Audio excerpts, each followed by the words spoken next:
The Pentagon announced Friday that it would be increasing its presence in the Middle East, sending an additional 1,500 troops to the Persian Gulf. The U.S. remains cautious about an attack from Iran. The deployment will include additional fighter jets and Patriot missile batteries. David Martin has our report.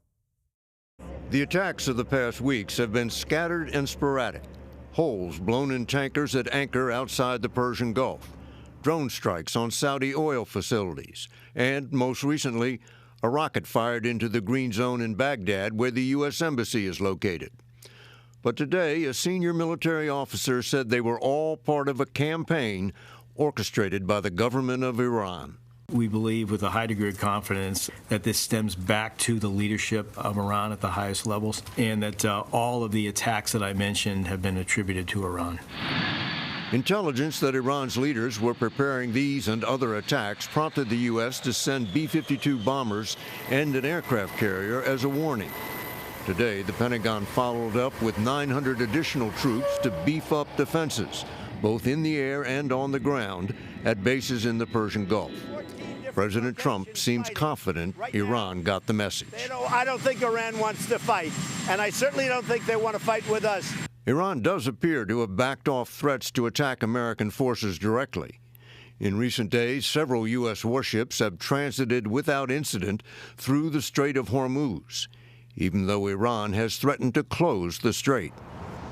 And David Martin joins us now from the Pentagon. David, what is the Pentagon saying about the kind of resources it will be sending to the Middle East? Well, what they're doing is basically two things. They're taking a Patriot anti-aircraft missile battery that is already there and extending it for a longer period of time. And then they are sending a fighter squadron, they're sending some engineering units, and they're sending some additional surveillance aircraft, which will total about 900 more people. So this really is a relatively small deployment, and the purpose of it is to fill in any gaps that local commanders have identified in their defenses. So those engineering units, for instance, will be constructing new barriers around the bases where U.S. forces operate in the Persian Gulf.